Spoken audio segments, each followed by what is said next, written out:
He doesn't say, I'm from New York and Los Angeles.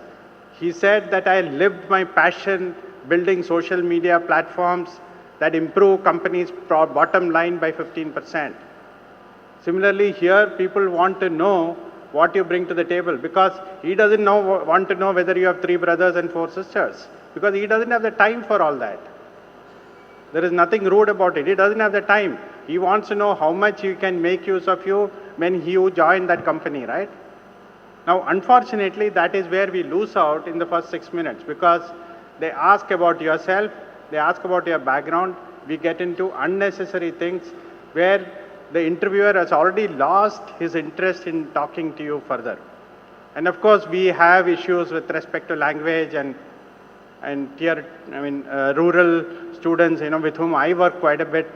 They struggle a lot more because, they have language issues also, and then it makes all the more difficult. And then once you cover that 6 minutes or 7 minutes is when he actually gets on the subject, right? The final 8 minutes, which hopefully is a zone of acceptance, that is where they come to you and talk to you about the subject. And what are the 1 or 2 questions that they will ask?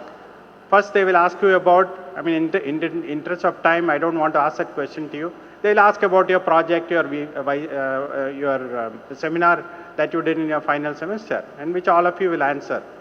Then many times, I'll just give you one more example and then I'll move on. Are there EEE students here? EEE? Okay, I'll ask you that question. Tell me what is Kirchhoff's law? Can you stand up and tell me? I'm asking you as an interviewer. Kirchhoff's current law states that if the sum of the current entering the node is equal to the sum of current leaving the node. Excellent. Okay, I don't want you to go through the answer in the interest of time, but big round of applause to him. Okay? You know what most of us will answer? I know all of you are probably in the final semester, right? Please tell me honestly, what is the answer many of us will give? And I have heard it during my interviews. If I ask you, what is Kirchhoff's law? You know what is the answer many of us will give, and I would have given the same answer myself. I would have said, sir, I studied in the first semester, sir, I have forgotten. True or not? Yes or no? I know your professors are sitting in the front, but you can still be bold. Tell me, is that true or wrong? Correct, right? Never make the mistake of giving such an answer. Okay, they don't want to hear it. A TCS or a CTS or a Lucid will not want you to tell that, sir, I have forgotten this. Because the way they will look at it, because they do not know, Madhu cannot ask you on non-destructive testing, right?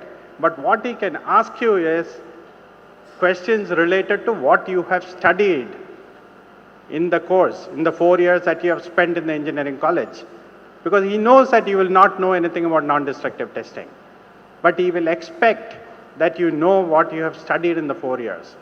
To some level at least. I agree some of it you will forget. But there is a good conceptual thing that you would have if you have studied a little bit during the 4 years. And when you go back and say that, look, I have forgotten, then believe me, you have lost the battle. Okay, so never give those two answers. So these two important things, we have encountered many times. Keep that in mind. So I'll go to the next slide and then I'll wrap up. Yeah, go to the next slide. Yeah. So what are the steps?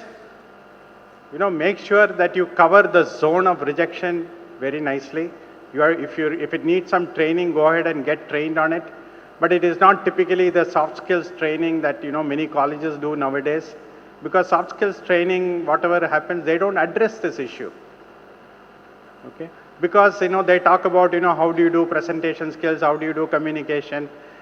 Now these are all very moving targets. For example, TCS this year, they introduced a concept of what is called as email communication. Now no soft skills trainer taught that until last year. Now this year they've created more complexities by saying, look, I'm going to test students based on how they write email and business communication. So that is always becoming a moving target. But focus on the core things. The core things are, what you have, what you can bring to the table, that nobody can challenge you. focus on making sure that you know at least the basics of what you have studied in the 4 years. Make sure that you can articulate what you have studied nicely. It doesn't mean you need to speak English very well. Let me make that clear.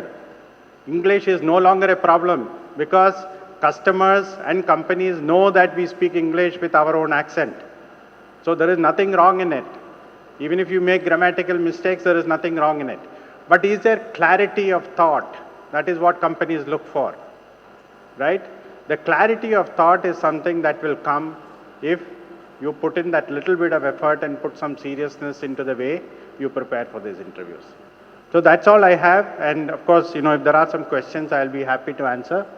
I'll thank you for the time, and we look forward to staying in touch. Thank you. The panel is open to your questions, and we hope to have an interesting interactive session. Questions from the audience? That's a very good question. Okay. So there is scope for everybody who has studied their subject well. It's a very, very simple answer. Okay. So all NDT techniques like ultrasonics and X-ray are all based on principles of physics. And a lot of our work involves integration with hardware and devices and image processing, etc.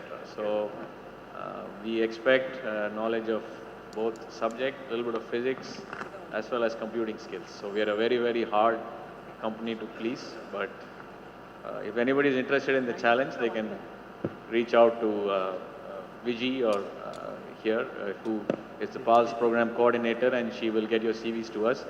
Actually, last year, I did ask for some CVs from all the participating colleges, and unfortunately, I couldn't find one student. So that's the track record. That's my track record. It's a little bit of it's a hard question, but I look forward to some of you joining us. And my question is from Mr. Mohan, sir.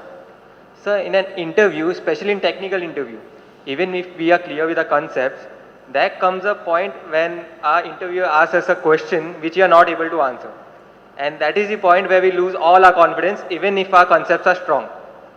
So, what do you suggest, we should prepare or we should do at that time? I mean, it's a great question. See, you can't win that battle with him in terms of the knowledge or the experience he has. For example, Srini comes to you and does an interview. I mean, he will ask questions not necessarily because he wants to prove that he knows more than you, but it is just to see how much you can scale up, right? So there are two things that interviewers look for. One is the basic intrinsic capability that you bring to the table, and the other is what he perceives of you as a potential for you to scale up as you join that company. So don't worry about the fact that you get cornered at some point in time. Interviewers will corner you, okay? And it doesn't mean that just because you got cornered you are rejected. They will know that at some point in time you will not be able to answer the question, and it depends on what level they want to go to. There are two things you should do. One is whatever you know, you tell very clearly. At some point in time when you know that you can't do anything more, I mean, you can politely stop the conversation by saying, "Sir, no, I don't know beyond this." There is nothing wrong in it, but that is a way for you to get out of that situation. You don't have to lose your confidence at that time, because the moment you say that, this is what I know, but I'll be prepared to learn more in the future, you have retained your confidence level, and that is what Srini will look for when he does the interview.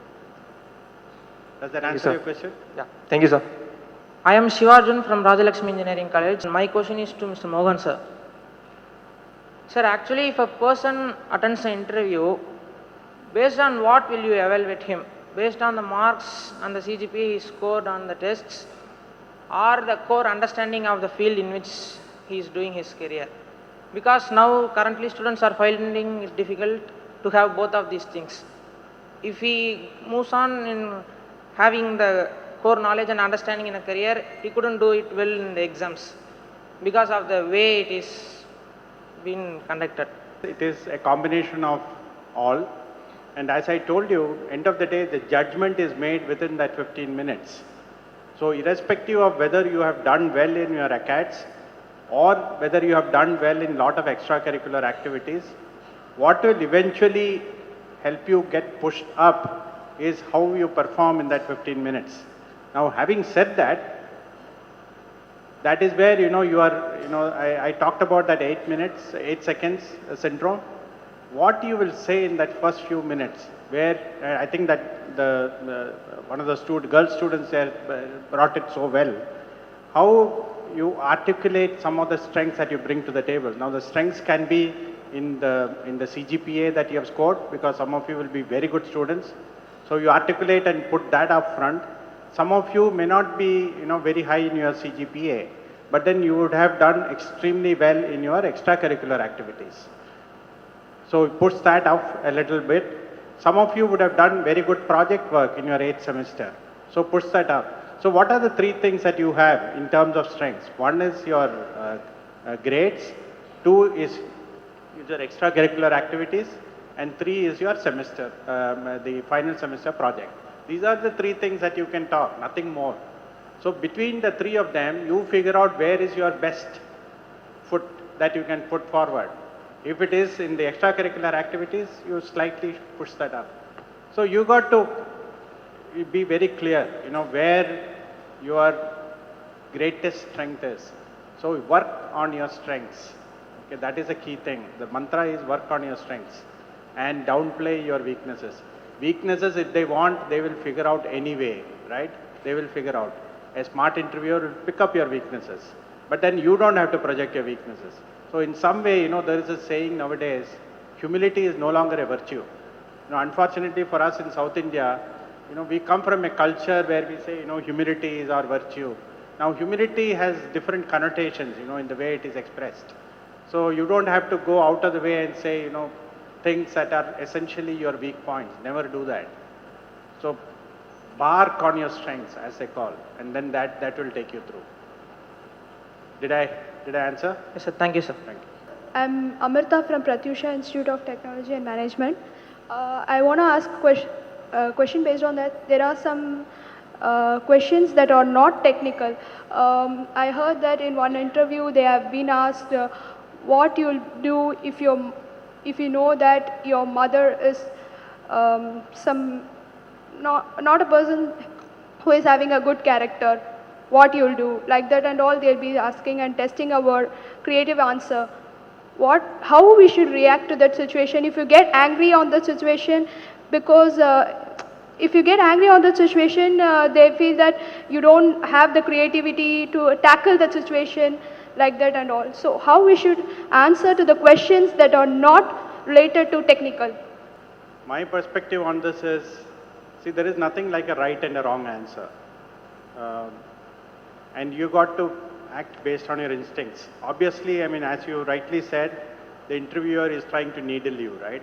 Because he is asking you a very hypothetical question in the first place. And then he is asking, how you are going to react. So, either way, whatever, you react, it can work to your disadvantage.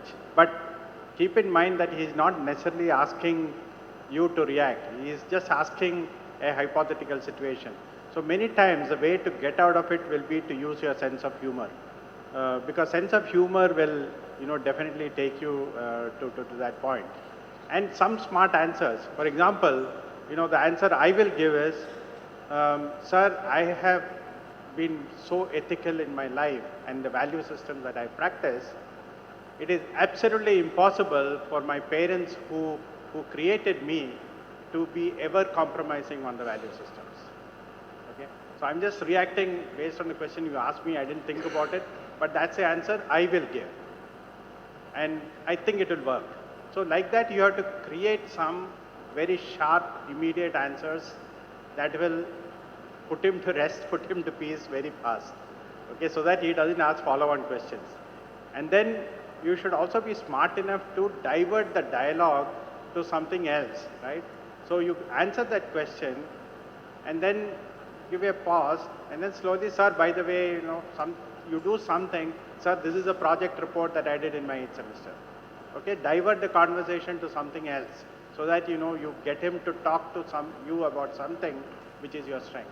So you avoid those kind of sensitive things, then it will work. So that's my answer. Srini, Madhu, would you like to add?